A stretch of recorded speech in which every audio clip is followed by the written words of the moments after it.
Good morning mga Lodi. Tayo ay nandito sa elevator ng Venice Hotel. Tayo pupuntang maglafang breakfast. Sama ko si Hana at saka si Belbel. Alright. Ito nga, nandito na tayo sa 8th floor. Okay. Nandito na tayo sa may dining area. Buffet area. Okay, ang binibigay na yung yellow card. Parang football lang may yellow card. Alright. At tayo ay mag-enter the dragon na. Kuha na tayo ng plates. Okay.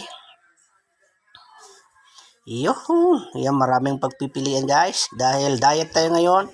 Puro gulay muna. Lettuce, sili. Yan diet ako ngayon guys. Tingnan nyo. Di halata, pangatlong kuha na. Right. Ayan. Meron din silang mga pandesal, chocolate, cake, tingnan nyo, diet guys. May papaya, saging at yung toasted bread, cereal, kaldarobo, tapos yung isda at itlog, tapos pritong kanin. Alright, iyan. At tayo iupo na sa ating mesa. Nagolpe nga na.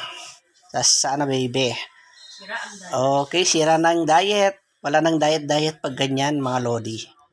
Thank you mga Lodi.